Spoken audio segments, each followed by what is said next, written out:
BBC is often seen as a fantastic training ground for people both sides of the camera, and I'm joined now by someone who experienced just that, starting off as a floor assistant, actually on Doctor Who. But he's not just found himself behind the camera. So I'd like to introduce James Burge. How are you? Very well, thank you, Alex. And you look like you've caught the sun. You're enjoying this, the lovely weather? Yes, I am. I'm going for health-giving walks, which have, but the only thing has been permitted for the past couple of months, and so that's it. So I have caught the sun, but you can adjust your set and reduce the amount of sunburn I have. Fantastic. Well, there's worse problems to have, certainly. I certainly are, yeah. But I was wondering if we could perhaps start by explaining what a floor assistant does or did. Yes, good question. Floor assistant is the lowest form of life within a production in a television studio. And your jobs are sort of there, it's an entry level thing, and your jobs are really, it's divided into two things. One, you are responsible for getting actors into the studio, which is, if it's a huge drama, is very taxing. If it's just news night, isn't nearly so taxing. And the other thing is you are responsible for doing whatever anyone else tells you to do. In the sense that you're just there. And so it's an interesting way to learn. The name is interesting too, because up until shortly before I joined the BBC, they only employed boys, and they used to call them call boys. And then as they, catching up with the feminist times, they began to employ girls. They thought, well, we can't have call girls, so we have to make up a name, and floor assistant is what they call it. So that's, it's a chance to sit around and watch other people working and then rush because you've lost an actor. I used to run up to the bar to get actors. So Doctor Who, which would have been 75 when you first encountered it, was that quite an early job for you at the Beeb? Yes, very. I think it was certainly within my first year of being a floor assistant, maybe even in my first few months, I don't remember exactly. But a great thrill to work on, having grown up hiding behind the sofa looking at Daleks, being a bit of a fan. I was one of these kids going, exterminate, exterminate, and that really happened. I mean, it became a sort of craze at school to pretend to be a Dalek within a couple of days as first thing that happened. Anyway, that's a different Doctor Who. But so yes, great fun to work on. A great disappointment to discover the TARDIS wasn't really as bigger inside than it was outside. All those things. But yes, nice. And it's nice thing to do. And am I right in thinking you actually made it into a Dalek whilst working on the show? I did, sadly, not on Doctor Who. On a kids program called Crackerjack, about which I think you guys have published a book. It was a very low budget children's program featuring a few sketches and some daft games. In one of the sketches, there was, for some reason, I can no longer tell you, a Dalek. And lowest form of life on studio floor, was asked to be in the Dalek. No hint of any extra pay, I might add. And so there I was with my plunger. And I think it was a real Dalek, so it's quite an experience, a real plunger, poking an elderly comic actor called Peter Glaze in the bottom. I still wake up screaming about that. But but it is actually the most interesting thing about me. I have a fantasy one day that I will go for a job interview, and instead of writing an application, just write, I once operated a Dalek in the BBC. The rest you can find on my CV, which is on the internet. And save myself a lot of writing time. I suppose that's a fantastic way to start any interview, really. Yes, well, from now, that's you've heard the most interesting thing, so it's going to be. But hopefully working with Tom Baker and Elizabeth Sladen was interesting and good fun. Oh, yes, very. I mean, Elizabeth was gorgeous and sweet, terribly friendly. I remember kissed me on the second Doctor Who I did. I blushed to the roots. Tom Baker, very interesting, rather wild guy. Not at all, not dislike his Doctor Who character, actually. Always reading some strange book on philosophy and sort of saying challenging things to floor assistants and to directors. So, yeah, no, I like both of those two. By and large, I can't think of somebody who wasn't a bit amusing. And your first sort of encounter with Doctor Who was Planet of Evil, which is famous for its beautiful jungle set. Do you remember that being quite so striking at the time? Oh, yes, it was. Yes, it was. I even remember that various friends of mine in the television centre came in to have a look at the set, because word had got around that it was something quite special. And so I remember it, not in exact detail, but I remember it being quite a sort of extraordinary and interesting set. And so people, even television professionals, were coming to gawp at it. And I must say, having recently seen the program, it does work extraordinarily well. I mean, the program has a real kind of film feel because of the way it's cut and because of that nice jungle effect. So well done. Because of course, at that point, you would have had a week's rehearsal before filming. So how do you replicate that set in a rehearsal room? The traditional method, I would only come to one day's rehearsal because I really need to be there, is to mark out the boundaries of the set with tape and then stick sticks on stands to mark doorways and corners and things like that. I'm sure that's what they did, and you had to conjure the jungle in your mind, which I guess is part of an actor's job. So it comes as a shock when you actually see the set if you've seen people acting like that. So at what point would you have been brought in on the production if you only would have seen one day of rehearsal? At about that point, I mean, basically, a floor assistant is a piece of studio equipment. It's to do with getting people into the studio and other studio jobs. So it's helpful. Actually, the most difficult thing about the job is remembering all the actors' names and their character names. And it's really kind of awful to address an actor by their character name. It's sort of pathetic. But having to remember this sort of double list of names, I'm not good with names. I find quite difficult. But so for that, if you go to rehearsal, that helps. You meet them, you get to exchange a few words, and then you see what the action is, which can be sort of helpful. And one of the challenges of that story was the monster, which was, I imagine, done with CSO and done very separately. Would you have been involved with that? Well, yes, in that, as far as I remember, it was done in the studio. So what you have is visual effects guys in the corner with their own camera and the monster there. And as if they sort of took out the highlights and just had the lines and coloured them, all of which is well within the technology at the time, and superimposed. So the monster wasn't much of a challenge for me. I just saw him superimposed. It's quite effective, considering how simple it is. More effective than one or two of the other effects. So particularly Masque Mandragora, I think. That wasn't bad at all. Yes, the Mastermind Dragon is more of a sort of historical than a science fiction story. Was that nice to be working on such a different genre within the same show? Yes, it was. I mean, it doesn't make much difference professionally to a floor assistant actors or actors, but yes, I remember the Masque itself, the party at the end and the jugglers and things. That was sort of fun, and it's all a bit of a laugh when you're doing it. I should apologise. Masque Mandragora is undoubtedly a good episode, but I was referring to one or two, the evil bit of glowing coal that floats around, and actually when the brother or whatever is communicating with the Mandragora, and it's just a vertical orange highlight across them. I remember thinking at that time, come on, guys, you could do better than that, surely. Anyway, so hush my mouth, I won't criticise it too much. Otherwise, a good episode. And a story that famously filmed a lot on location in Portmeirion. Would you have gone with them for that? Oh, sadly not. No, I was a huge fan of The Prisoner, which you're probably familiar with. And so I'd have loved to go to Portmeirion. It would be such fun, but no.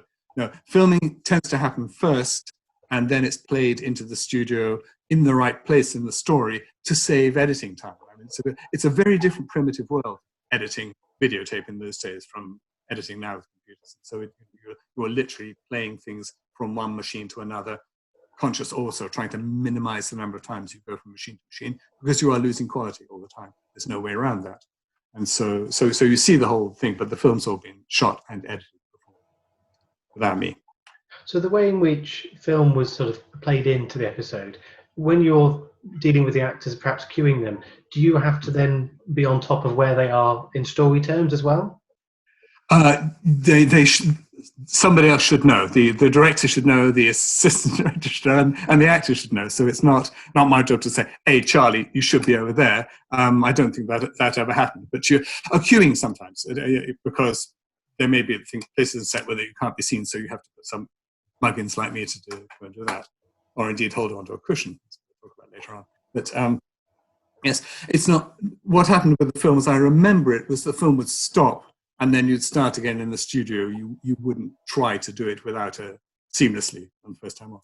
But I thought, again, Planet of Evil, they actually integrated film and studio very well filmically. I mean, they kept the sort of dynamic going you cut to a moving shot in the studio, so you didn't feel a sort of a graunch as you slowed down, which sometimes happens or happens. So. And Doctor Who is something that famously used a lot of model shots. Would you have been involved with that, or because of the lack of cast, would that have been totally separate?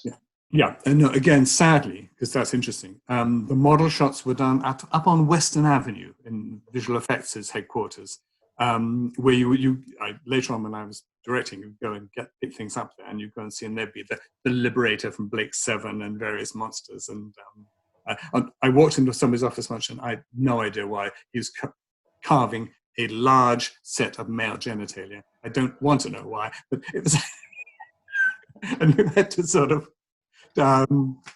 be professional about it. So yes, a very interesting place, Visual Effects, and they do the slow motion photography as well, and so it arrive as filmed in the studio. Again, sadly, you didn't see that all the time. But as a floor assistant, would you have had a great deal of contact with the directors? I mean, in terms of who, Rodney Bennett, Paddy Russell, David Maloney? Not a huge amount, although of course you are conscious of the directors because you're listening. The sort of the creative direction side are up on the first floor, looking down from a balcony, as I'm sure everybody knows, called the gallery.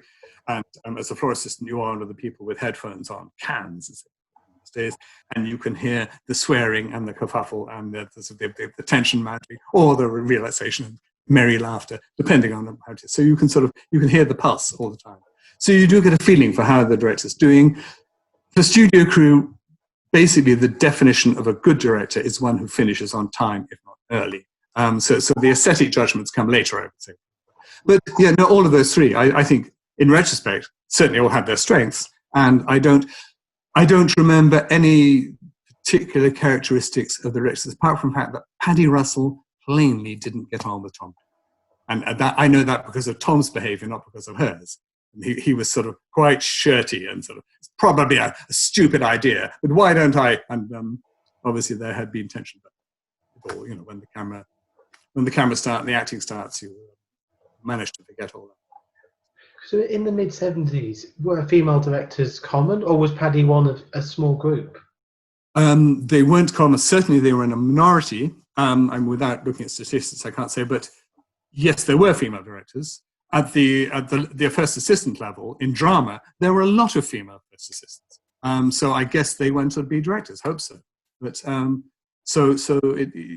I think as in those days, sexual inequality goes, gender inequality goes, it wasn't as bad as many professions. In fact, particularly in the studio area. But there are traditional AFM, ASM are female jobs. There are traditional male and female jobs. But it was beginning to blur. Certainly, a female director didn't cause comment in those days.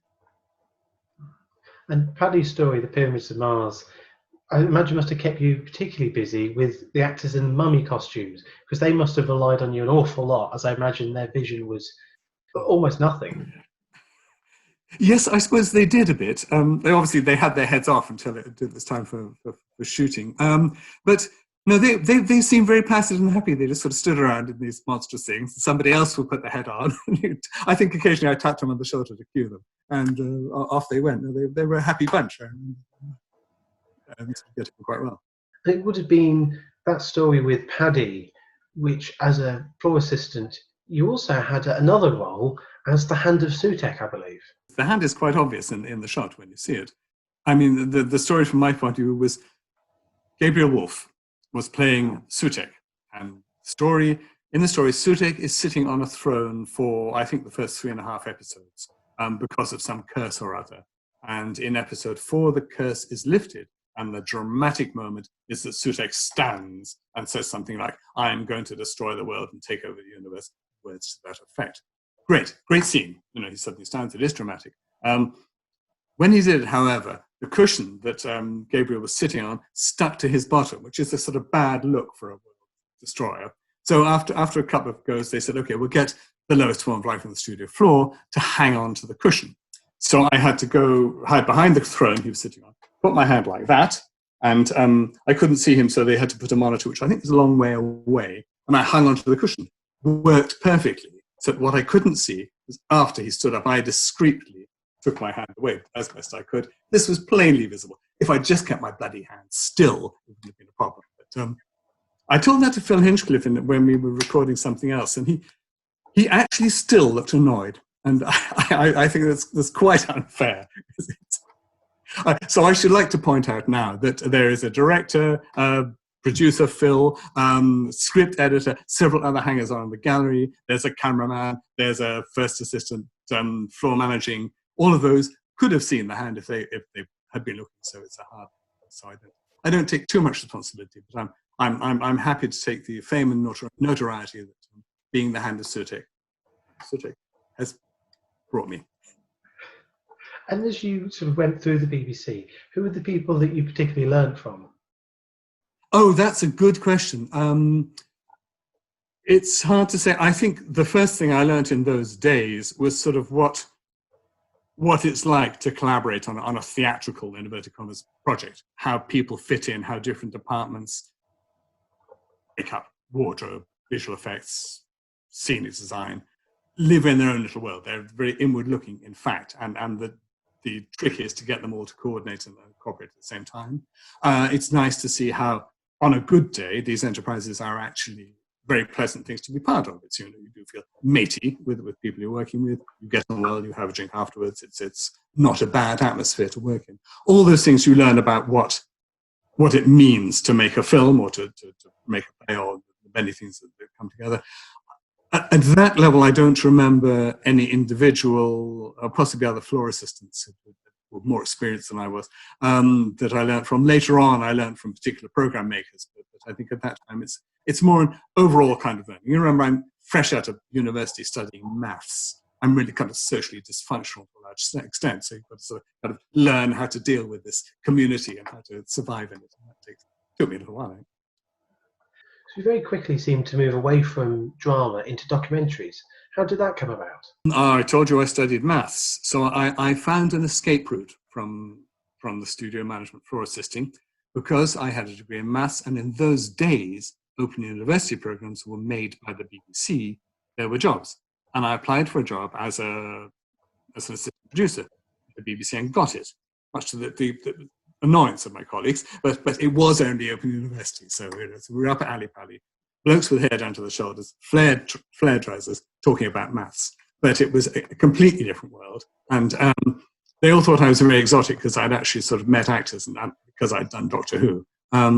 So that was interesting, and I stayed there for about 18 months, and that gave me an in to documentaries and Horizon. So I did science programs for quite a long time with Horizon, both as a freelance and as staff. So that's how fate led me into the documentary business. I continually tried to insert drama into the programs I was making. I had dramatized scenes. I tried to push dramatic ideas, occasionally with success. So my drama inclinations weren't entirely frustrated.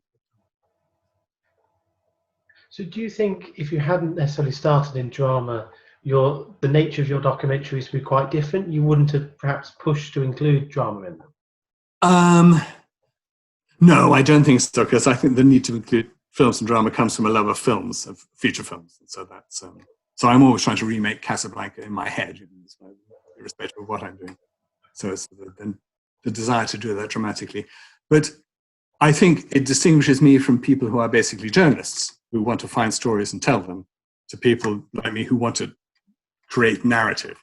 And that there are two different approaches. I think at the moment the journalists are winning, actually, in a lot of the factual programs, but it probably comes to.